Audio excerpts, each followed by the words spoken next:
ओम नमः सिद्धेभ्यः। मंगलमय मंगल करण वीतराग विज्ञान, नमो ताहि जाते भय अरहंतादि महान। करि मंगल करि हो महाग्रंथ करण को काज, जाते मिले समाज सब पावे निज पद राज। मोक्ष प्रकाशक ग्रंथराज में अपनी चर्चा चल रही है, सम्यक चारित्र का अन्यथा रूप।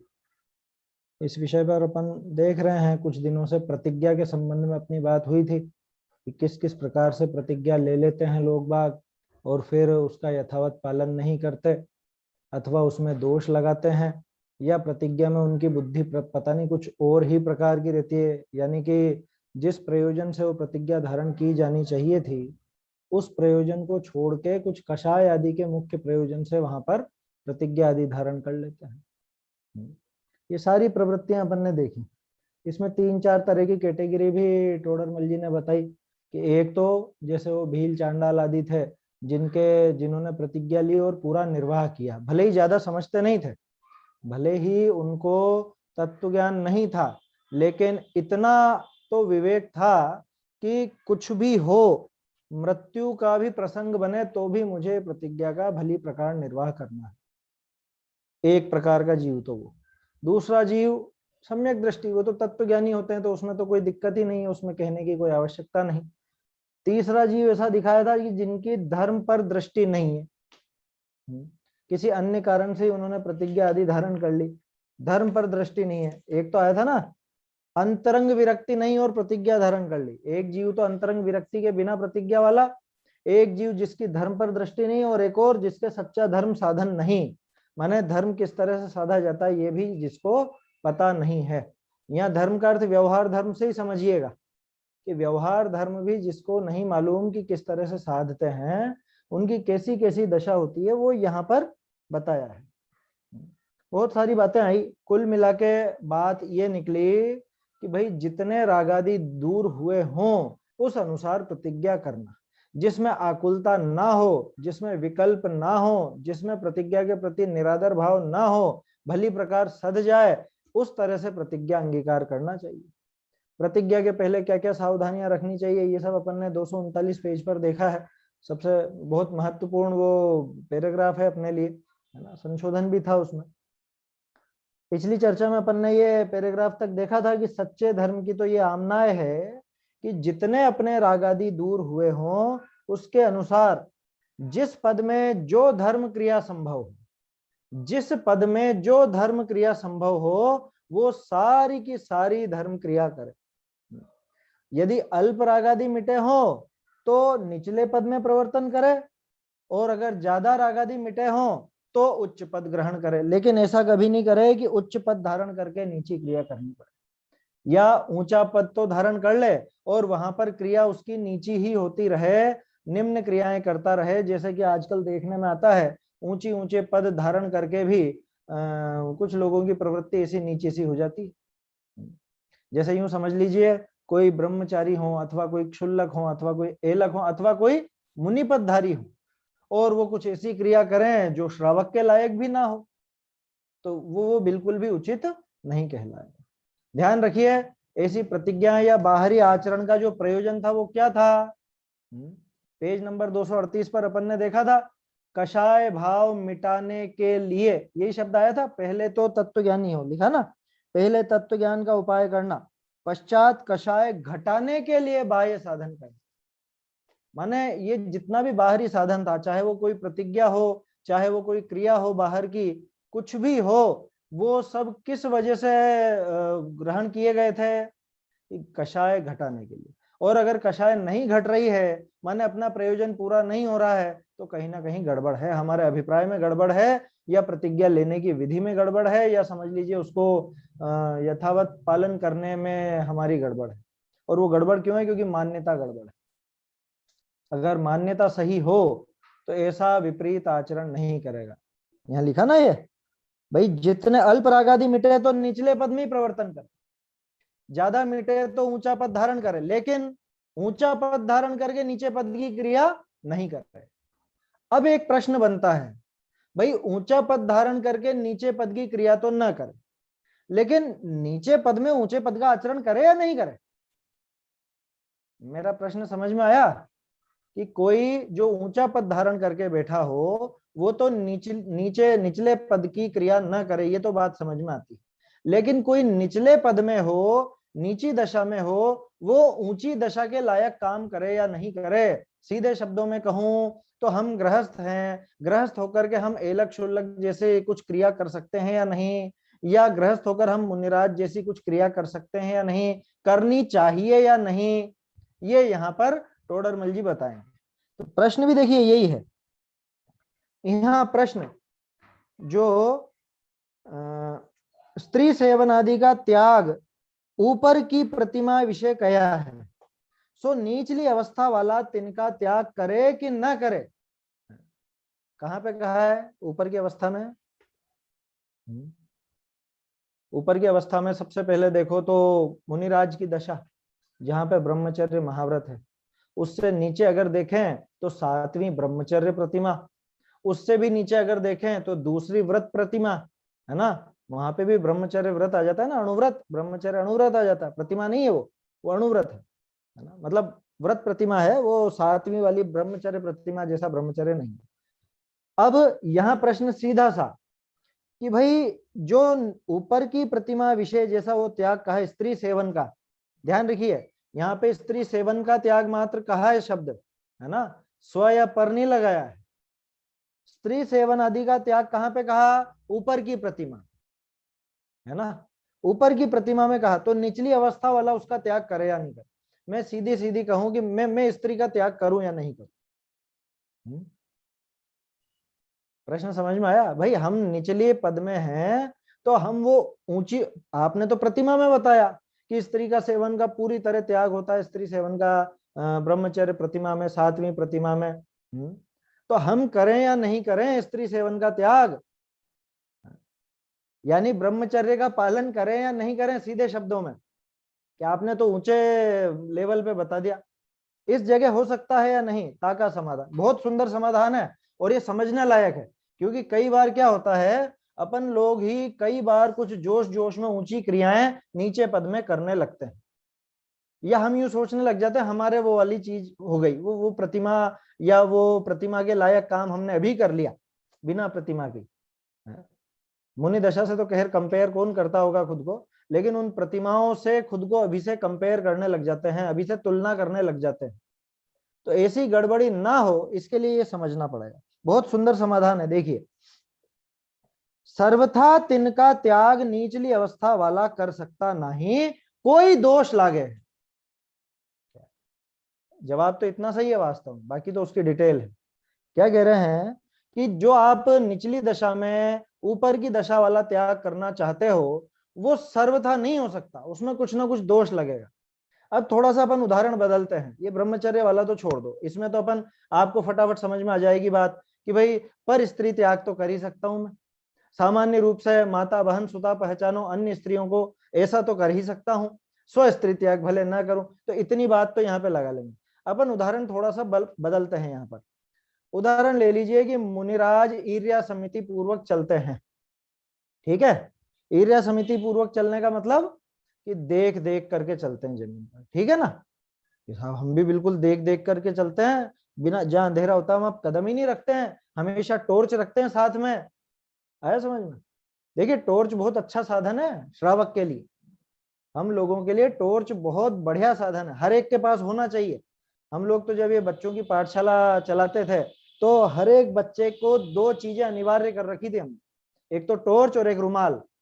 रुमाल इसलिए ताकि हाथ वगैरह गंदे ना हो, पसीना वगैरह जिनवाणी को ना लगे, इतनी विनय उनको समझ में आई। और टॉर्च इसलिए कि रास्ते में शाम के समय आए तो वो देख देख करके आए, बिना देखे ना आए, जीवों को देखते हुए बचाते हुए आए, ये पद्धति अपनाए। तो टॉर्च अपने लिए बहुत अच्छा साधन है। खैर वापस अपनी बात पर आते हैं, मैं रात को चल रहा हूं टॉर्च से देख देख करके, बिल्कुल भली प्रकार देखा है कोई जीव नहीं मारता, तो अब मैं सोचने लगूं कि मेरे ईर्ष्या समिति जैसा काम तो मैंने यही कर लिया, बोलो किया या नहीं किया? क्या कमी है ईर्ष्या समिति में? और इस तरह से देख देख करके मैं चलता हूं तो इसमें कुछ अंतर है क्या? तो मुनिराज जैसा काम तो मैंने घर में ही कर लिया। बोलो कुछ अंतर है या नहीं? यहां तो तोडरमल जी कह रहे हैं कि सर्वथा वैसा नहीं बन सकता, सर्वथा वैसा बन ही नहीं सकता कि कोई निचले पद में हो और ऊंचे पद की कोई क्रिया सर्वथा वैसी कर ले, नहीं बनेगा। कैसे नहीं बनेगा? हमने तो बिल्कुल देख देख के चला कि सबसे पहली बात, ये जो अपन ने उदाहरण लिया ना, इसी पर घटित करते हैं। सबसे पहली बात, ईर्ष्या समिति में टॉर्च नहीं होती, रात में गमन ही नहीं होता।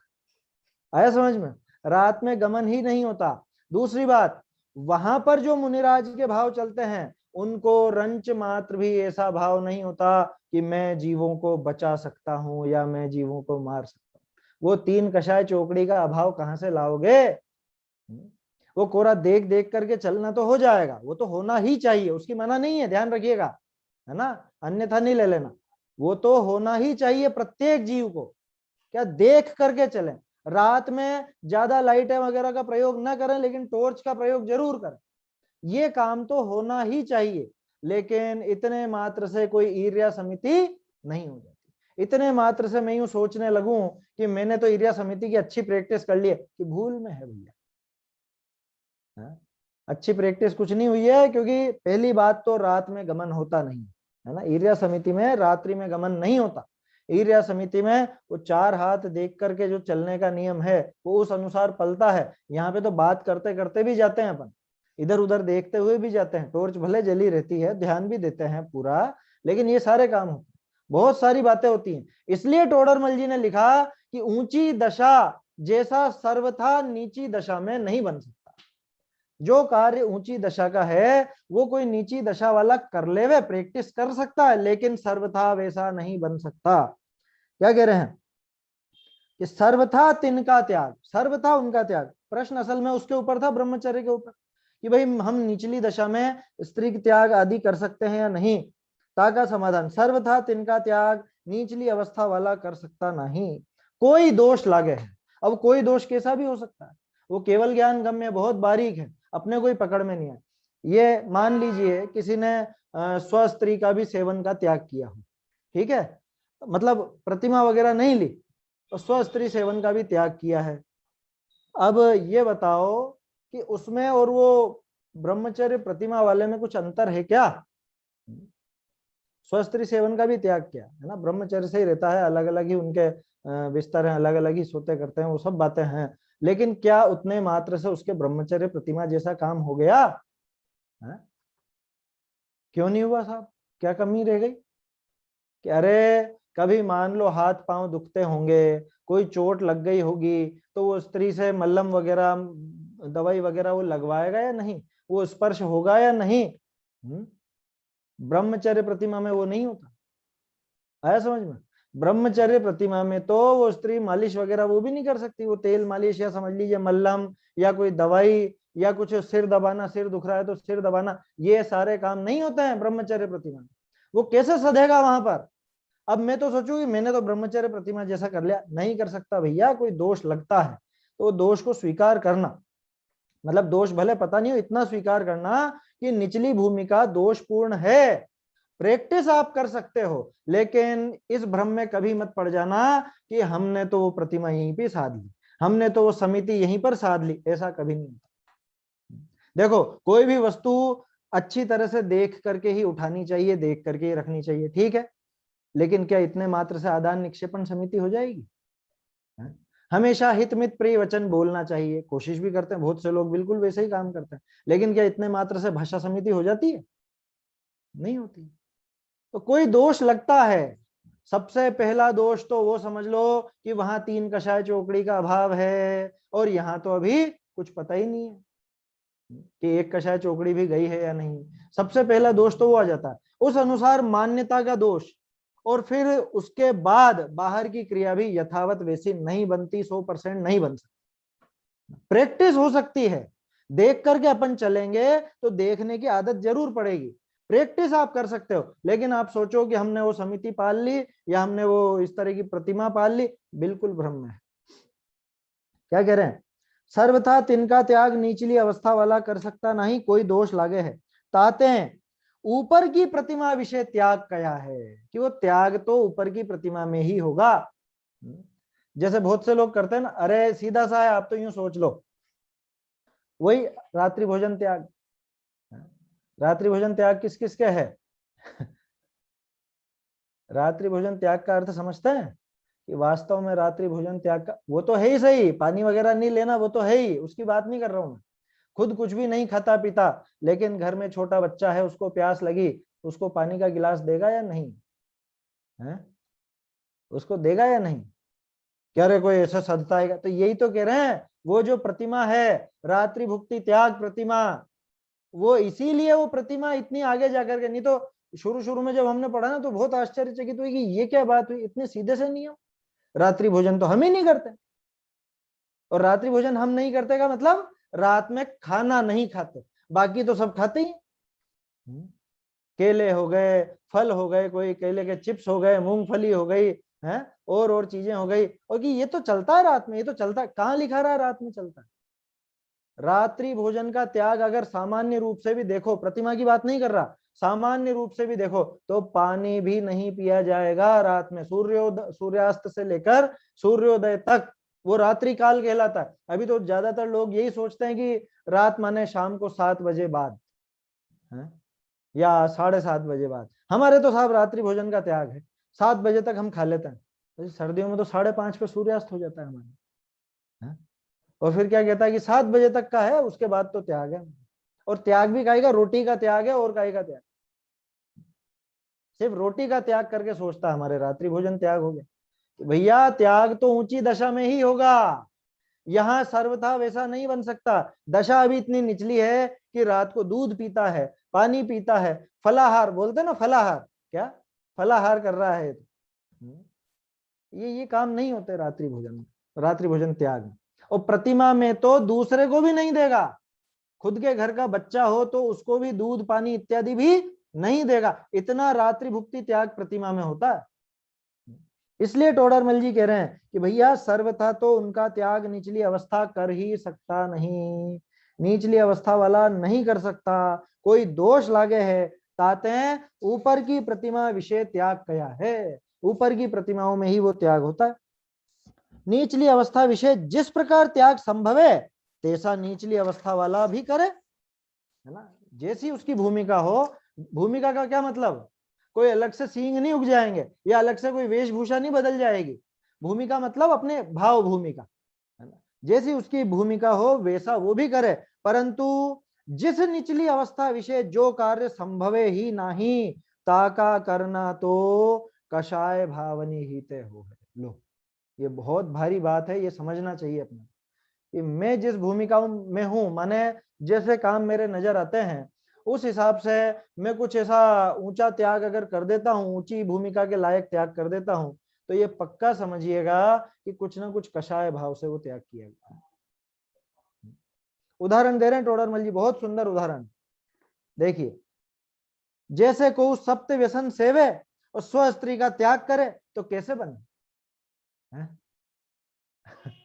कैसे बनेगा कि मैंने तो स्व स्त्री का त्याग कर दिया साहब, शास्त्र में आई थी बात, तो हमने तो स्व स्त्री का त्याग कर दिया, और सप्त व्यसनों का सेवन कर रहा है।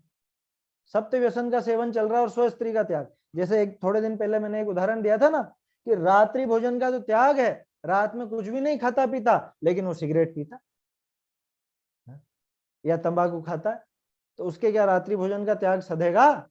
उसका रात्रि भोजन का त्याग पक्का है क्या?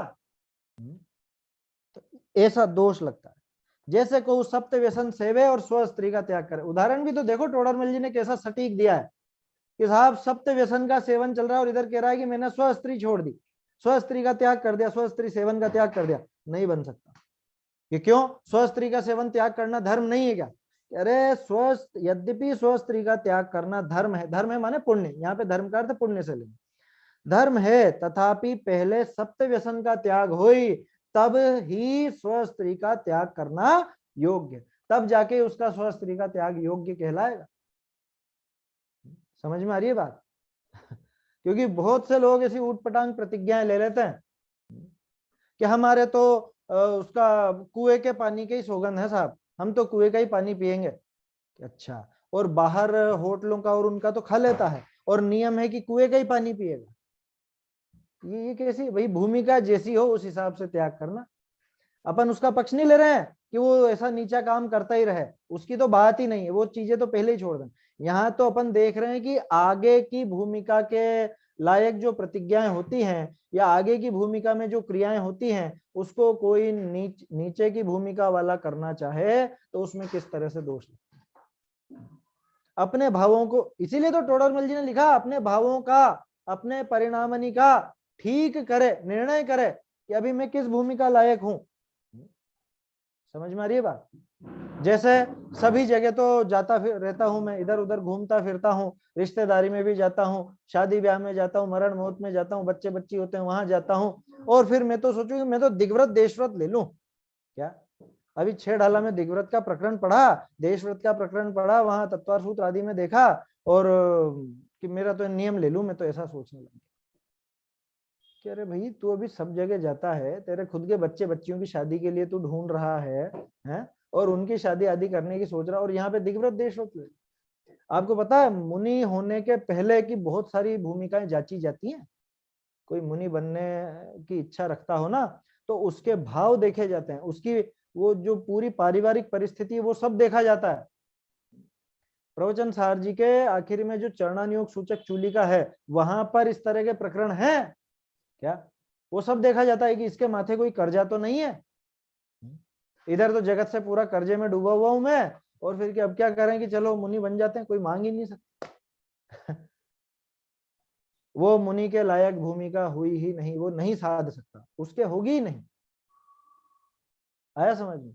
या दिख रहा है कि अभी बिल्कुल घर में कोई भी नहीं है किसी को संभालने वाला, अकेला यही व्यक्ति है जो ये संभाल सकता है पूरे घर को, और ये तो मैं तो घर छोड़ के जाऊं, मैं तो घर कुछ ऐसे नहीं होता कि पहले तो घर में रह करके ही वो साध अच्छे से प्रैक्टिस कर और उसके बाद जब वो व्यवस्थाएं उनकी हो जाएं ताकि उनको भी समस्या ना हो, उनका भी धर्म ना बिगड़े ना छूटे।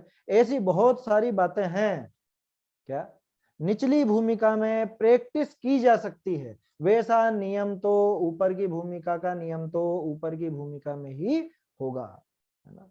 उदाहरण बिल्कुल स्पष्ट है, ज्यादा कोई विस्तार की आवश्यकता ही नहीं है।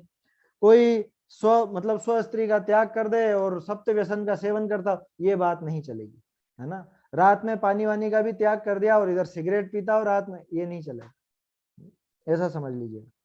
यद्यपि स्व स्त्री का त्याग करना धर्म है, तथापि पहले तो कौन सी भूमिका आएगी कि पहले ये बताओ तुम्हारे सप्त व्यसन का त्याग हुआ या नहीं हुआ है। पहले वो और अन्य महिलाओं के प्रति आपकी दृष्टि सही हुई या नहीं हुई है। आपके फिल्म और ये सब देखना बंद हुए या नहीं हुए। आपके वो अखबार में या वो जो क्या बोलते हैं इसे कुछ किस्से कहानी आते हैं ना, ये सब ये पढ़ने की रुचि बंद हुई या नहीं हुई, ये सब चीजें होंगी। उसके बाद स्व स्त्री आदि का त्याग की बात आएगी, तब जाकर के वो भूमिका बनेगी। आया समझ में? तब ही स्व स्त्री का त्याग करना योग्य है। ऐसे ही अन्य जानने, इसी तरह से अन्य जान। देखो ये प्रसंग चल रहा है ब्रह्मचर्य का, तो थोड़ा सा मुझे विकल्प आ गया। अभी भी बहुत सी जगह जैसे विधान वगैरह के आयोजन हो रहे हैं ना, ऑनलाइन तो सब देखते ही हैं, तो वो विधान में जिस तरह के नृत्य हो रहे हैं या जिस तरह की चीजें देखने में आती हैं, पुरुष नाच रहे हैं बिल्कुल फिल्म स्टाइल में या महिलाएं नाच रही हैं, वहां पुरुष भी बैठे हैं, देखने वाले स्त्रियां भी हैं पुरुष भी हैं। अब ऐसा सोचे कि मैं ब्रह्मचर्य ले लूं कि तेरा नाच गान बंद हुआ या नहीं हुआ, कह रहा हम तो भक्ति में नाच रहे हैं, तो तेरी भक्ति साफ साफ नजर आ रही है। इतना उल्लास तुझे कभी स्वाध्याय सुनते समय पढ़ते समय तब तो नहीं उमड़ता। एक पुरुष ऐसा देखा वो बिल्कुल क्या कहें फिल्मी स्टाइल में बिल्कुल ऐसे नाच रहा ठुमके लगा लगा के और इस तरह से है विधान में, और लोग बाग भी तालियां बजा रहे हैं, वहां पे धुनें भी ऐसी चल रही हैं, समय सार विधान चल रहा है या और कोई सा विधान चल रहा है कोई सा। थोड़ा सा विचार करना चाहिए, ये सब ब्रह्मचर्य के घातक हैं। बाबूजी तो बहुत कहा करते थे, मैंने शायद पहले भी किस्सा सुनाया होगा आप लोगों को। बाबूजी तो कहते थे, कोई जैसा आया कि अरे साहब क्या बताएं वहां स्टेज पर तो एक महिला ऐसी नाची है और वो तो बिल्कुल हमारी आंखें नीचे होगी। तो बाबूजी ने कहा कि तुम उठ के वहां से चल क्यों नहीं दे, पंच कल्याणकों की बात है कि तुम्हारी आंखें क्यों नहीं फूट गई, ये शब्द थे बाबूजी, रिकॉर्डिंग सब मौजूद है कि तुम्हारी आंखें क्यों नहीं फूट गई, वहां पे तुम बैठे कैसे रह गए। जब इस तरह का काम हो रहा है और पुरुषों के सामने महिलाएं नाच रही हैं, महिलाओं के सामने पुरुष नाच रहे हैं और तुम वहां पे ब्रह्मचर्य की बात कर रहे हो, या वहां पर तुम ये पंच कल्याणक जो सबसे ऊंचा कार्य है वो आयोजन चल रहा है, कैसे सधेगा ये। अब किसी को ऐसे नाच गान का बहुत रंग हो, बहुत उसको राग हो और वो कहे कि मैं ब्रह्मचर्य लेना चाहता हूँ, कि तेरी ब्रह्मचर्य के लायक पात्रता नहीं है। समझ में आई बात, ऐसा की ऐसी बात है बिल्कुल जो यहाँ लिखा ना। क्या कहा, यद्यपि स्वस्त्री का त्याग करना धर्म है, तथापि पहले सप्त व्यसन का त्याग होई, तभी स्वस्त्री का त्याग करना योग्य है। स्वस्त्री का त्याग तो तभी बनेगा जब पहले तो सप्त व्यसनों का त्यागी होगा। रात्रि भोजन का सही त्याग तो तभी बनेगा जब तू दूसरी कोई भी, अरे पहले तो वो दूसरे व्यसन छूटे क्या, कि साहब हमारे तो शुद्ध जल के त्याग है, हमारे तो कुएं के जल के नियम है? ये तू आना जाना बंद हो गया क्या तेरा, सब जगह कहीं आना आ जाना बंद हो गया, कि अभी भी रुचि है दूसरी जगह आयोजनों में जाने की, चाहे धार्मिक आयोजन हो चाहे सामाजिक आयोजन है, उसमें जाने का मन होता है या नहीं होता? अगर होता है तो तेरे कोई भी त्याग सदने वाले है, समझ में। और वहां पागल की तरह फिर कुएं ढूंढते रहते, ये कुआं कहाँ है, कुआं कहाँ है। अरे तुझे कहा किसने था कि तू घर से निकल, जब इतनी भारी प्रतिज्ञा ले रखी है तो फिर विचार करना चाहिए सधेगी कि नहीं सधेगी। ये सारी चीज अपन देख चुके हैं, टोडरमल जी ने पहले ही बता दिया है कि प्रतिज्ञा किस तरह से करनी, कैसे अपने परिणामों को परखना, कैसे द्रव्य क्षेत्र काल भाव और कैसे अपनी शारीरिक शक्ति, वो सारी बातें अपन देख चुके हैं। वर्तमान परिणामों के भरोसे ही प्रतिज्ञा न कर ले, कि अगर भूमिका ये यहाँ पे यही बता रहे हैं कि निचली भूमिका है और काम ऊंचा साधना चाहता है, ऐसा नहीं चले। अपनी भूमिका को बढ़ाइए, पहले आप प्रैक्टिस कीजिए, प्रैक्टिस की कोई मना नहीं है, आप प्रैक्टिस कीजिए, और प्रैक्टिस वास्तव में होती है। पहले कोई भी प्रतिज्ञा नियम लेने के पहले वास्तव में प्रैक्टिस की जाती है, एकदम से नहीं छोड़ दिया जाता। मतलब हम उस तरह के जीव नहीं है पुराणों में जैसे आते हैं क्या, वो एक झटके में सारा का सारा राग तोड़ करके और मुनि दशा पा लेते हैं, वो होते थे उस समय पे ऐसे जीव, ऐसी विशुद्धि वाले और ऐसे सहनन वाले। हम में न तो वैसी विशुद्धि है न वैसा सहनन है, तो हमारे लिए दूसरा मार्ग है, प्रैक्टिस वाला मार्ग। पहले धीरे धीरे अपनी भूमिका को ऊंचा चढ़ाने के लिए वो प्रैक्टिस की जाती है, वो अपनाया जाता है। पहले भी अपन ने शायद बात की है, रात्रि भोजन का जिसको पूरी तरह त्याग करना वो कैसे करे, एक झटके में नहीं छोड़ पाएगा तो कैसे करे, कि पहले वो वस्तुओं की मर्यादा कर, कि भाई खाद्य पदार्थ तो बिल्कुल भी नहीं लूंगा, फिर मर्यादा कर लेवे कि पेय पदार्थ में भी सिर्फ दूध और पानी, फिर और मर्यादा कर लेवे कि मात्र पानी, है ना। फिर और अब क्या करें कि अब तो पानी भी छोड़ दिया, छोड़ दिया कैसे छोड़ूं, लेकिन कि अब समय की मर्यादा करें, कि 9 बजे बाद नहीं, 8 बजे बाद नहीं, 7 बजे बाद नहीं, सूर्योदय के बाद नहीं। ये ऐसे धीरे धीरे करके प्रैक्टिस करके वो भूमिका बढ़ सकती है। सूर्योदय सॉरी सूर्यास्त, सूर्यास्त के बाद नहीं, है ना, उल्टा बोलने में आ गया।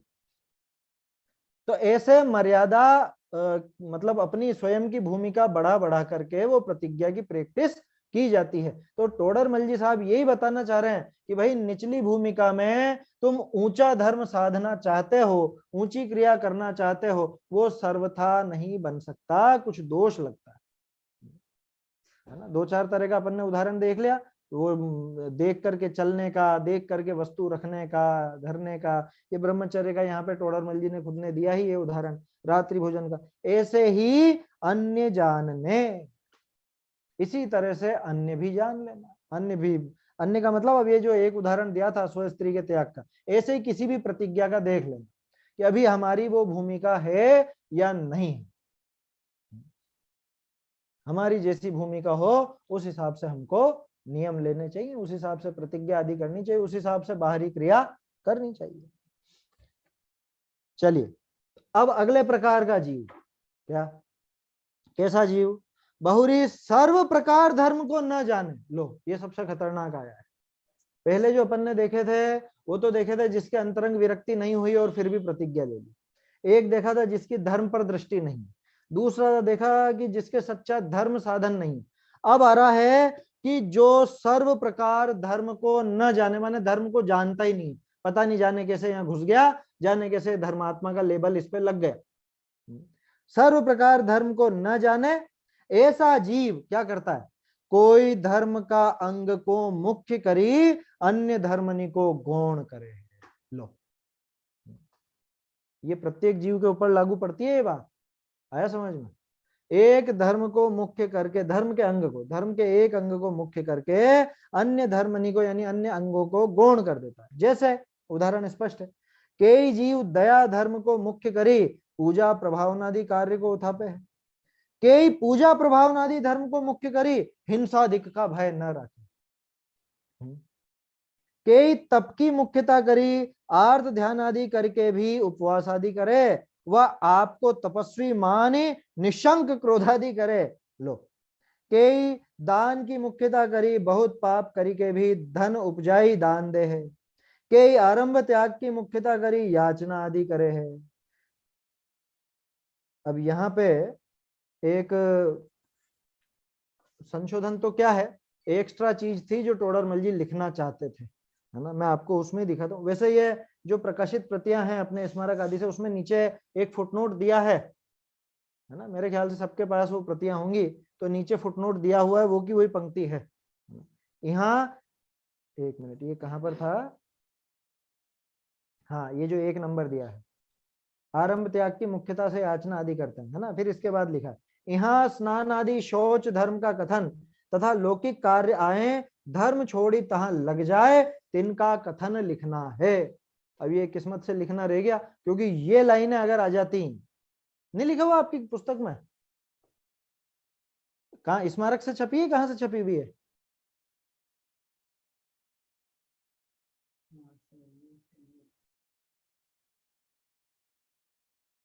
क्योंकि मेरे ख्याल से स्मारक से वाली तो मेरे पास भी, इसके अंदर तो है नीचे लिखा हुआ, पेज नंबर 241 पर। आवाज नहीं आ रही है आपकी? इसमें नहीं है लिखा हुआ? नहीं लिखा।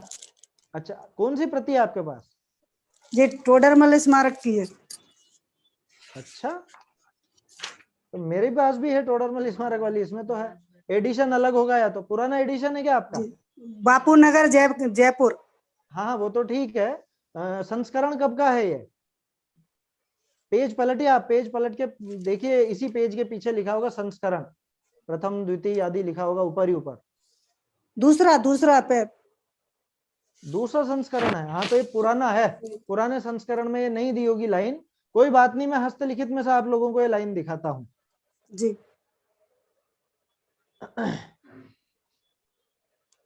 ये असल में क्या, ये अगर खुलासा हो जाता ना, तो मैं समझता हूँ बहुत लोगों के, खैर वैसे जिन पर आप फर्क बोल पड़ना दीजिए, होता मैं है। लिख लेती हूँ। हाँ हाँ, मैं बोल देता हूँ, एक सेकेंड, ये पेज कौन सा होगा? हाँ, ये देखिए, ये जो लाइन है ना, याचना आदि करे है, ये याचना आदि करता है, इसके बाद में ये लिखने की नहीं, असल में ये हिंट है, ये टोडरमल जी ने खुद के लिए एक नोट लगाया था, ये देखिए हाशिए में लिखा हुआ, यहाँ स्नान आदि शौच धर्म का कथन, एक पॉइंट तो ये लिखना था टोडरमल जी को, तथा लौकिक कार्य आए, धर्म छोड़ी तहां लग जाए, तिनका निरूपण लिखना है। ये टोडरमल जी ने खुद के लिए एक वो नोट बना दिया था कि भाई अभी अपने को यहाँ पे ये विषय और जोड़ने, 2 विषय और जोड़ने हैं, स्नान आदि शौच धर्म का कथन और लौकिक कार्य आने पर कैसे धर्म छोड़कर वहां लग जाता है, वो लिखना है। तो ये चीज अब ठीक है, आयु पूरी हो गई टोडरमल जी की, लिख नहीं पाए। चलिए, अब ये पेज खोला है तो 2 संशोधन आने वाले हैं, उनका भी आपको मैं बता देता हूं। एक तो जो अगले पैराग्राफ, अगली लाइन आ रही है, उनका यह कार्य ऐसे हुआ जैसे अविवेकी व्यापारी को, तो ये व्यापारी को नहीं है, ये को हटा दीजिए, ये लाइन देखिए, जैसे अविवेकी व्यापारी, अब वो कोई का को समझ लिया इन्होंने, को नहीं है, को हटेगा, किसी व्यापार में, व्यापारी को, व्यापार का नफा के अर्थ ही अन्य प्रकार करी बहुत टोटा पाड़े, 2 जगह सुधार है, एक तो व्यापारी को में से को हटा दीजिए, और फिर जो पढ़ता है की जगह पढ़ाता है या लगाता है, इस तरह का।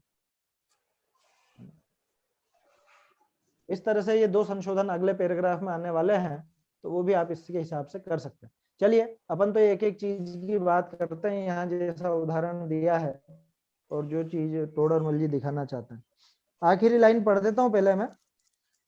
जी आदि आदि प्रकरी कोई धर्म को मुख्य करी अन्य धर्म को न गिने है, वह वाके आश्रय पाप आचरे है। सो फिर ये आगे तो उदाहरण इससे जुड़ जाएगा, ये आगे उदाहरण इससे जुड़ेगा। अब देखिए क्या कह रहे हैं, किसकी बात चल रही है, कैसा जीव लिया कि जो धर्म को सर्वथा नहीं जानता, नहीं जो जानता। धर्म को वास्तव में बिल्कुल भी नहीं जानता, उस जीव की बात है। ये क्या क्रिया करता है, किस तरह की पद्धति होती है कि धर्म के किसी एक अंग को मुख्य करके बाकी धर्मों को उड़ा देता, माने बाकी अंगों की परवाह ही नहीं करता। लिखा ना, ऐसा जीव किसी धर्म के अंग को, किसी धर्म के नहीं, धर्म के किसी अंग को, धर्म का कोई एक अंग, जैसे धर्म के अनेक अंग है, कौन कौन से, पूजा है, पाठ है, दान है, भक्ति है, स्वाध्याय है, यात्रा है, जप है, तप है, उपवास आदि है, व्रत है, नियम है, ये सारे धर्म के अलग अलग अंग हैं, व्यवहार धर्म के। ठीक है, निश्चय धर्म तो सम्यक चारित्र है ही सही, व्यवहार धर्म के ये सब अंग हैं। लेकिन जिसको, जो धर्म को सर्वथा नहीं जानता, उसको क्या होता है, वो किसी एक अंग को मुख्य कर देता है और बाकी सब एक तरफ। जैसे बहुत से लोग आपने देखे होंगे, सुबह सुबह तो मंदिर जाएंगे, बिल्कुल धोती दुपट्टा वगैरह सब पहन करके जाएंगे, वो सब पानी वगैरह भी ढोलेंगे, सब करेंगे, बस हो गया काम, बस हो गया धर्म, इसके बाद कुछ नहीं। इसके बाद दिन भर न भक्ष भक्ष का विवेक, न कुछ और स्वाध्याय आदि का विवेक, कुछ नहीं हो तो क्या, और क्या, हम तो बहुत धर्मात्मा है, हम तो सबसे पहले सुबह सुबह धर्म मंदिर जाते हैं, सुबह सुबह भगवान को अभिषेक करते हैं, शांति धारा करते हैं, या और काम करते हैं। ये इससे बढ़ के कोई होगा तो पूजा आदि कर लेगा और खुद को बड़ा धर्मात्मा समझेगा।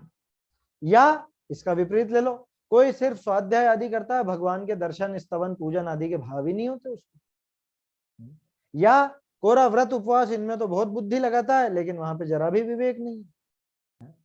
हमने ऐसे केस बहुत से लोग देखे हैं कि जिनको वो दिन में 12 बजे तक तो मंदिर में ही रहेंगे, 12 बजे बाद मंदिर से घर पर आवे, और उसके बाद दिन भर वो बस हाथ वाथ धोने का बहुत वो रखते हैं, लेकिन छने बिन छने का कोई विवेक नहीं।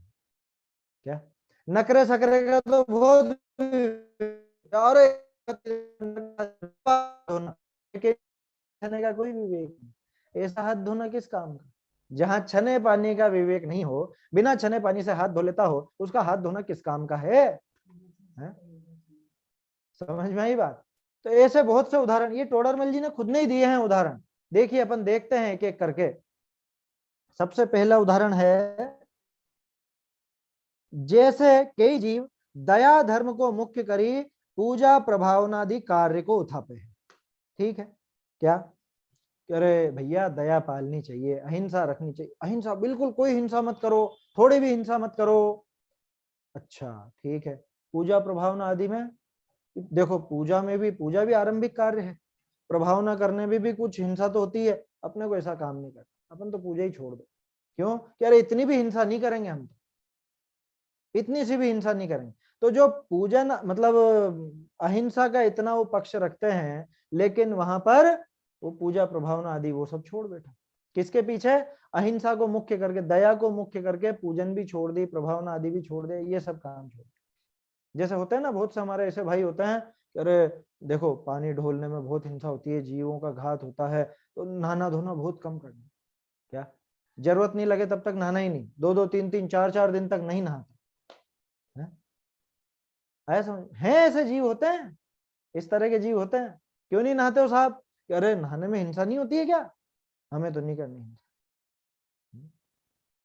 अच्छा कपड़े वो बहुत समझ लो महीनों तक उन्हीं में पसीना आता रहे और वो सब होता रहे, कपड़े धोने में बहुत हिंसा होती है, कपड़े नहीं धोना। अहिंसा के पीछे मतलब वो अहिंसा को मुख्य करके है वो बात, ऐसा नहीं कि कंजूस है या कुछ ऐसी बात, कंजूसी की बात नहीं है। यूं तो बहुत खर्च करता हो, दान आदि देता हो, हिंसा बहुत होती है इसमें, इसलिए हम तो कपड़े भी बहुत कम धोते हैं। अरे भैया, नहीं नहाएगा तो अपवित्रता का जो दोष है वो लगता है, तू स्वाध्याय वगैरह नहीं कर सकेगा, है ना। तो श्रावक की भूमिका में स्नान आदि तो बताया ही है। ये बात सही है कि उसमें हिंसा होती है, तो कम पानी में नहा लेवे, नहीं ढोले 4-4 बाल्टी पानी, आधी बाल्टी में नहा सकता, आधी बाल्टी में नहा लेवे। आया समझ में? जितने कम में कर सकता है कर ले, और छने हुए पानी से, है ना। लेकिन वो जरूरी कार्य है, अपनी भूमिका में तो होगा।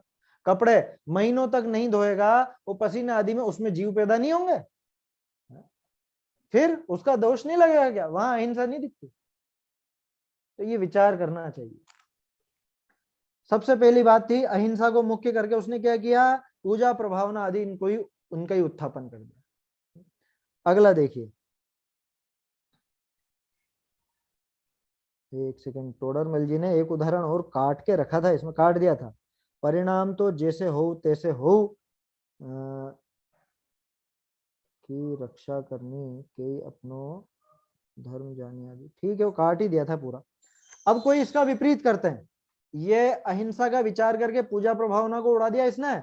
दूसरा इसका जस्ट उल्टा, पूजा प्रभावनादि धर्म को मुख्य करी, हिंसा दिख का भय न रखे। ये दिखता है ना कार्यक्रमों में, धार्मिक कार्यक्रमों में सब तरह की हिंसा आदि सब सब स्वीकार कर लेते हैं, कोई उनको फर्क ही नहीं पड़ता क्या कि ये घास से भरा हुआ मैदान है, कि ये कार्यक्रम के पीछे इतनी वनस्पति का एक वो हिंसा की जा रही है, पेड़ काटे जा रहे हैं, वो उस पर विचार ही नहीं है। हमको तो पंच कल्याण करना, हमको तो शिविर लगाना, हमको तो ये करना, उसमें छने बिन छने का कोई विवेक नहीं चल रहा। नलों में थे छन्ने, ये सारा, और वो पंखे कूलर एसी वगैरह लगा देगी। आजकल तो सब 5 स्टार वो बनते हैं ना, क्या बोलते हैं, डोम डोम है, वो डोम बनाए जाते हैं और उसके अंदर सारा कार्यक्रम होता है, 5 स्टार डोम बनता है। 5 स्टार माने सब एसी वेसी की व्यवस्था सब उसमें रहती है। और फिर कैसे कैसे मूर्ख लोग हैं, कैसे समझ लो विषयों के अधीन, जो कैसा तर्क देते हैं, मंद सुगंधित पवन नहीं बहती क्या समोसा, हमने भी ये मंद सुगंधित पवन बहाई कि अरे वो बिजली से नहीं चलती, वो इंद्र की व्यवस्था होती है, वो सारी, उसमें जीवों का घात नहीं होता। यहाँ ये पंखे कूलर ऐसे, इनमें क्या जीवों का घात होता है या नहीं होता? अरे हम प्रभाव ना कर रहे, ये देखिए प्रभावना के नाम पे उस अहिंसा को गौण कर लेता है। आजकल हम लोगों के भी ऐसी बहुत सी दिक्कतें देखने में आ रही हैं। दिक्कतें क्या मतलब, विपरीतताएं। अपने मंदिरों में बहुत बहुत लाइटिंग कर दी जाती है, बहुत ऐसे लाइटिंग कर दी जाती है, इतनी ज्यादा बिजली और वो सब किया जाता है, वो शोभा दिखाई जाती है इस तरह की। अभी कुछ दिनों पहले मैं गया था एक तीर्थ क्षेत्र पर, क्या नाम ही बता देता हूँ, उसमें क्या, जहाजपुर गया था। अब वहां पे वो उसकी शोभा क्या, वो रात को ही देखिए आप, रात का उसका एडवर्टाइजमेंट इस तरह से, रात में विशेष आकर्षण, क्या वो लाइटिंग वगैरह से, और उसी तर्ज पे हमारे बहुत से मंदिरों में हो रहा है। ये बहुत विचारणीय बात है, आप क्या करना चाह रहे हैं उससे। अच्छा, वास्तव में उससे प्रभावना होती है क्या, पहले तो ये भी विचार कर, क्या उस लाइटिंग से प्रभावना होती है? कहाँ ऐसा कि लाइटिंग से प्रभावना होती है? अरे वो शोभा दिखती है ना, शोभा शोभा हुआ कुछ नहीं दिखती वहां पर, क्या आकर के वो बस वो शोभा देखेगा, वो भगवान को देखता ही नहीं। फोटो खिंचाएंगे लोग बाग, और कुछ नहीं करेंगे, आकर के वो सेल्फी लेंगे, अरे क्या सुंदर है, कितनी बढ़िया जगह है, और ऐसा है वैसा है। उनके लिए तो एक दर्शनीय स्थल जैसा हो गया। तो ध्यान रखिए, मतलब प्रभावना के नाम पर हर किसी हिंसा स्वीकृत नहीं होगी। वो नियम ध्यान रखिए, कौन सा, सावध्य लेशो, सावध्य लेशो और बहुपुण्य राशो, उल्टा नहीं हो जाए कि सावध तो बहुत बड़ी राशि, सावधि की तो राशि बहुत बड़ी, और बहु वो पुण्य का लेश मात्र भी, वो भी उसका भी पता नहीं ठिकाना, उल्टा काम ना हो जाए। प्रभावना के नाम पे अभावना, अभी महावीर आएगी ना अगले महीने, वो जुलूस निकलेंगे और जुलूस में आइसक्रीम बांटी जाएगी, वो कि हमारी तरफ से तो शरबत पिलाया गया, हमारी तरफ से ठंडाई, और हमारी तरफ से ठंडा दूध, वो गन्ने का रस या आइसक्रीम, ये क्या है? ये प्रभावना हो रही है सब, प्रभावना। प्रभावना के नाम पे वो हिंसा, हिंसा का विवेक नहीं। एक अंग मुख्य किया, और मुख्य किया माने उसने वो अंग पाल लिया, ऐसा कि नहीं, वो नहीं पाला उसने। जहां इतनी भयंकर हिंसा है, जहां इतना दोष है, और उससे वो सोचे कि हमने प्रभाव ना कर ली, हमने पूजा कर ली। हाँ? ऐसा नहीं होता। भक्ति है साहब, भक्ति है। भक्ति के नाम पे वो बड़े बड़े वो लगा दे हुए साउंड सिस्टम और बहुत बड़े स्पीकर या हेलोजन वगैरह, लाइटिंग भी बहुत ज्यादा और साउंड भी बहुत ज्यादा। भाई कितने जने हैं? कितने जने हैं वहां पे मंदिर में? अगर 100-50 जने भी हों तो मुझे नहीं लगता कि 100-50 जनों में आवाज की कोई दिक्कत होती हो। एक आदमी बोले और 100 जनों की सभा में बोले, मतलब 100 लोग तक तो मैंने देख रखा है खुद ने। कोई आवश्यकता नहीं माइक की, कोई आवश्यकता नहीं। फिर भी कदाचित आवश्यकता हो तो आजकल तो सिस्टम होता है कि अंदर ही अंदर आवाज जाए, बाहर आवाज ना जाए, इस तरह का भी होता है। लेकिन हमें तो गुंजाना है, बिल्कुल पूरे गांव को गुंजा के रख देंगे। भक्ति है, इसको भक्ति कहते हैं। ये भक्ति है इस तरह से। भक्ति नहीं है, दिखावा है। मैंने खुद ने देखा है, 2 जने बैठे, सिर्फ 2 जने, और 2 जने भी बैठे तो माइक और वो पूरा लगा करके सिस्टम लगा। ये क्या पागलपन है? किसको सुनाना चाह रहे हो? क्या एक दूसरे की आवाज नहीं हो रही? या वो भगवान को सुनाना चाह रहा है क्या? है? वो कबीर का एक छंद है ना, क्या बेरा हुआ खुदा है। वो अन्य मत के लिए तो ऐसा कहते हैं और अपने खुद पर विचार नहीं उठता। तो भाई बहुत गंभीरता से अपने को इन बातों का विचार करना चाहिए कि एक धर्म को मुख्य करके कहीं हम दूसरे धर्म को, मतलब एक अंग को मुख्य करके धर्म के दूसरे अंग को पूरी तरह से उड़ा तो नहीं दिया। क्योंकि जो धार्मिक व्यक्ति होता है वो धर्म के सभी अंगों का यथावत पालन करता है। थोड़ा बहुत कम ज्यादा हो सकता है, जैसे अपन लोगों को स्वाध्याय की ज्यादा रुचि है, अन्य बातों की थोड़ी कम रुचि है, लेकिन ऐसा तो नहीं है कि उससे अरुचि हो, विपरीतता तो नहीं लगेगी ना। जैसे वही स्वाध्याय का उदाहरण आएगा, टोडरमल जी खुद देंगे कि ये हो सकता है कि किसी को कोई अनुयोग विशेष अच्छा लगे, है ना, जैसे अपने को अध्यात्म विशेष अच्छा लगता है, लेकिन इसका ये तो मतलब नहीं कि प्रथमानुयोग आदि से मुझे अरुचि हो जाए। अगर ऐसा है तो वास्तव में मुझे शास्त्र अभ्यास की सच्ची रुचि नहीं है, शास्त्र भक्ति सच्ची नहीं है। ठीक उसी तरह से यहाँ पर लगाना, धर्म के सभी अंगों का वो पालन करता है, कोई कोई कम ज्यादा हो सकता है, लेकिन ऐसा बिल्कुल नहीं रहेगा कि दूसरे अंग को पूरी तरह उड़ा दिया जाए। जैसे ये अहिंसा के चक्कर में पूजा प्रभावना को उड़ा दिया, अथवा ये पूजा प्रभावना के चक्कर में वो अहिंसा का ही उत्थापन कर दिया। कई पूजा प्रभावनादि धर्म को मुख्य करी हिंसादिक का भय न रखे, उसमें तो उनको बिल्कुल भय नहीं रहता। मतलब वास्तव में ऐसे हो जाते हैं, उनको ये लगता है कि यहाँ तो पुण्य ही पुण्य बरस रहा है, यहाँ तो पाप हो ही नहीं रहा है। अरे किस भूल में भैया, सारा खेल भावों का है। और वो भाव शुद्ध, भावों की शुद्धता कहाँ बनेगी जब इतनी अशुद्धि पहले ही भरी हुई। हाँ चलने दो, चलने दो, प्रभावना के नाम पे सब चलने दो, कैसे कैसे आएगा वहां पे पुण्य भी, कैसे आएगा? तो ये विचार नहीं है ये बात है। देखिए समय तो हो गया है अपना, ये पैराग्राफ अच्छा है, इसमें बहुत सारी बातें ली है ना। पूजा प्रभावना की बात भी, अभी तप की बात भी आएगी, दान की भी आएगी, और बातें भी आएंगी। और वो जो 2 चीजें लिखना चाह रहे थे टोडरमल जी, उन पर भी थोड़ा सा विचार तो करेंगे सही अपन, जल्दबाजी में नहीं करके, ये अपन कल देखेंगे अच्छे से, है ना। अभी समय हो गया है। सभी ये सारी बातें जो हैं इनका सब विचार करके अपने जीवन में उतारना चाहिए। पूरा सुनने के लिए नहीं कर रहे हैं अपन, ये पढ़ने के लिए कि टोडरमल जी ने ये लिख दिया तो अपन ने पढ़ लिया।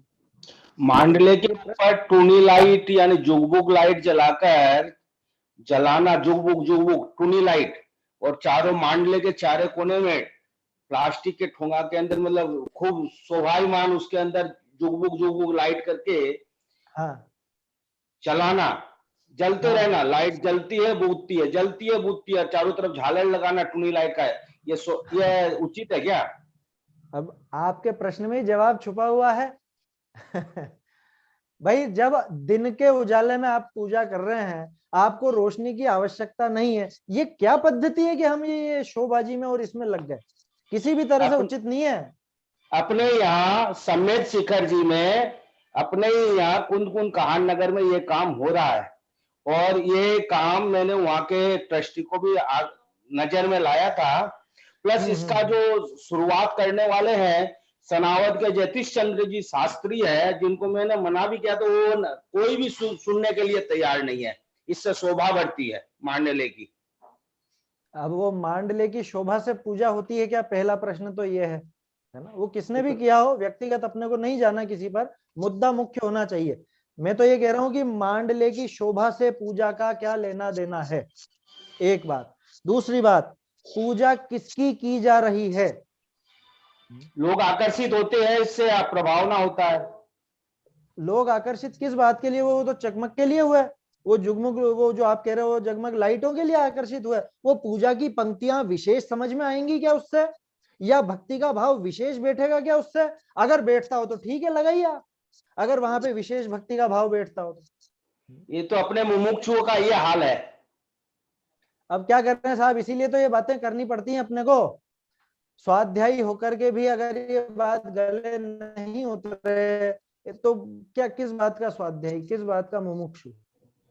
इसलिए ये बातें करनी पड़ती हैं। और बहुत से लोगों को इसीलिए असहमति भी होती है, कह रहे ये तो अपनी, क्या दिक्कत है उसमें, क्या है? जैसा आप कह रहे हो कि वहां पर किसी ने नहीं मानी तो नहीं मानी, बिल्कुल सही बात है, नहीं मानेंगे, जिसको जो जमता है वही करता है। लेकिन हमें तो टोडरमल जी जो दिखा रहे हैं वो अच्छे से समझना चाहिए और जीवन में उतारना चाहिए। क्योंकि ऐसा नहीं हो सकता आप एक अंग को मुख्य करके और दूसरे अंग को पूरी तरह उड़ा दो। जिसकी आवश्यकता नहीं है वो हिंसा हर प्रकार से वर्जनीय है, छोड़ने लायक है। जिसकी आवश्यकता नहीं है ना, जैसे रात में हम स्वाध्याय करते हैं, मान लो, वैसे तो कायदा यह है कि सूर्यास्त के बाद मंदिर नहीं खोले जाते थे, तरीका तो ये, लेकिन ठीक है, अब अपन क्या करें, दिन भर तो साहब हम व्यापार धंधे में लगते हैं, तो इस बहाने स्वाध्याय आदि के लिए हम मंदिर खोल लेते हैं, भगवान के दर्शन कर लेते हैं, कोई दिक्कत नहीं। आप कम से कम में काम कर लीजिए। एक लाइट में अगर काम होता है, 4 लाइट जलाने की आवश्यकता नहीं है। बिना माइक के काम होता है तो माइक लगाने की आवश्यकता नहीं है। हम तो इस परंपरा के हैं। याद कीजिए गुरुदेव की सभा, शाम को कभी प्रवचन नहीं किया गुरुदेव ने, कभी नहीं करते थे। कभी वो स्वाध्याय भवन में, वहां जो स्वाध्याय भवन बनाया गया था, क्या बोलते थे उसको, प्रवचन हॉल था, स्वाध्याय भवन जो था, स्वाध्याय भवन ही नाम है, शाम को कभी नहीं होता था, दिन में और सुबह होता था बस। शाम को किसी के घर में एक छोटा सा वो 0 वाट का बल्ब जला करके तत्व चर्चा हुआ करती थी। हम उस परंपरा के लोग कि जहां आवश्यकता नहीं है, अगर आवश्यकता नहीं है तो हम थोड़ी सी भी हिंसा नहीं करें। जिस काम में उस हिंसा की आवश्यकता नहीं, भाई मांडना जरूरी है, मान लिया, चलो तो मांडना लगा लो। मांडने में चारों तरफ लाइट किस बात के लिए जरूरी है? उसके बिना पूजा नहीं होगी, या उसके बिना कोई आपके भक्ति का भाव नहीं बनेगा, या उसके बिना आपको पूजा की पंक्तियां समझ में नहीं आएंगी। क्या क्या बात है उसके पीछे, ये हमको विचार करना चाहिए। आपने मुद्दा बिल्कुल सही उठाया है, और ये बीमारी हमारे बहुत घर कर गई है, इस वजह से ये बातें हमको करनी पड़ती हैं, है ना। बहुत से लोग इसीलिए पसंद नहीं करते हैं ये बातें अपनी, लेकिन क्या करें। जय जिनेंद्र भैया जी, मेरा प्रश्न है कि हाँ। अपन अभिषेक करते हैं, तो अभिषेक में अभी कुछ कुछ मतलब क्षेत्र पे ऐसा चल रहा है कि हल्दी का अभिषेक करने से आपके घर में के बच्चे की शादी जल्दी हो जाएंगी, ये कहाँ तक उचित है? अब ये तो उन्हीं से पूछिए जिन जिन ने करे उनके क्या जल्दी हो गई क्या सबकी? पहली बात तो हल्दी आदि से कोई अभिषेक होता नहीं है भगवान। कुमकुम और अभी तो हल्दी से अभिषेक, बहुत विचार है। क्या कह रहे हैं आप? कुमकुम और हल्दी से अभिषेक करने से आपके घर में के अगर बच्चे की शादी नहीं हो रही है तो जल्दी हो जाती है करके ऐसा बोलते हैं। मतलब अभिषेक करना वो शादी का साधन हो गया? मैं आपको हमारे यहाँ का व्यक्तिगत, मैं 2-3 व्यक्ति के नाम तो क्या बताऊं बेचारों, बहुत से व्यक्ति हैं जो जिंदगी भर अभिषेक करते रहे, उनकी शादी नहीं हुई है। समझ में? जो जिंदगी भर करते रहे बचपन से अभी तक, मतलब 51 साल के हो गए, अभी तक शादी नहीं हुई, अभी भी सोचते हैं कि शायद हो जाए, नहीं हुई है। लेकिन और हमारे यहाँ है, आपके यहाँ भी होंगे कोई?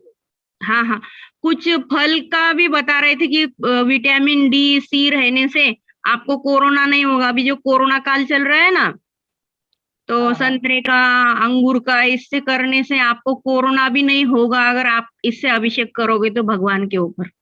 कि आप घर से निकलो ही मत ना, यूं ही नहीं होगा। यहाँ मंदिर में ही क्यों आ रहे हो आप? मत निकलो घर से, नहीं होगा यूं ही। नहीं तो घर से ही चल रहा है सब, जूम ऐप पे ही चल रहा है सब ये। अच्छा, उसको देखने मात्र से नहीं होगा? हाँ, देखने से, और आप बोली ले लो, आपके नाम से कर दो तो आपको कोरोना नहीं होगा। अब देखिए, इसमें है ना सिर्फ एक ही जवाब है कि भैया अच्छे से स्वाध्याय कीजिए, क्योंकि जिसको ऐसा पक्ष पड़ा है ना उसको जवाब नहीं दे सकते आप। उसको जवाब दो भी दोगे तो वो समझने वाला नहीं है, वो तो बिल्कुल विपरीत चल रहा है, बिल्कुल विपरीत। जो फिर अभी दूध तक तो दही आदि और वो फिर 1 साल से तो कोरोना चला जाना चाहिए था ना, फिर तो बहुत से लोगों को कोरोना हो रहा है, फिर अभी तक क्यों नहीं गया फिर कोरोना? अब ये आपने खुद नहीं जवाब दिया, इस तरह का आप उनको बताएं। आप कहाँ से हैं? हम औरंगाबाद महाराष्ट्र से हैं।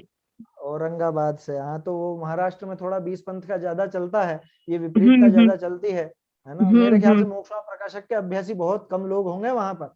हम्म। ये तो आप लोगों की भली होनहार है और बहुत पुण्य का उदय है जो आप लोग मोक्षमा प्रकाशक को पसंद करते हैं, उसका हाँ, अभ्यास करते हैं, नहीं, आपको अभ्यास तो जमता आपका है। अच्छा है, हमें अभ्यास भी पसंद है आपका, और आपके सब तत्वों को हम मानते भी है, ऐसा कुछ नहीं है। नहीं, वो मेरा कुछ भी नहीं है उसमें साहब, वो तो टोडर मलिक साहब का ही है, जो कुछ भी है वो तो थोड़ा। ये कहाँ तक उचित है ऐसा, मेरा ये प्रश्न है, मतलब ये है नहीं कि है, उचित बिल्कुल है भी ऐसा? उचित नहीं, बिल्कुल भी उचित कोई नहीं। शास्त्र में है क्या ऐसा कोई? शास्त्र में तो ये बताएं कि इससे करना चाहिए, और शास्त्र का अर्थ पहले समझ लीजिएगा। शास्त्र माने हम्म कौन सा शास्त्र है? शास्त्र माने हम मानेंगे जो कुंद कुंद आचार्य के आमनाय में जो आचार्य हुए हैं उनके शास्त्र। हम्म। उनमें किसी ने नहीं, तो शास्त्र कहने को तो लाके दिखा देंगे, देखो देखो ये लिखा है, ये लिखा है, 600 और साल ये पहले लिखा हुआ, और 700 ये साल भी, पहले लिखा है। हाँ, पुराना और ये, होना कोई शास्त्र की प्रामाणिकता का आधार नहीं है, पहले भी कई बार कह चुका हूं। पुराना होना आधार नहीं है प्रामाणिकता का।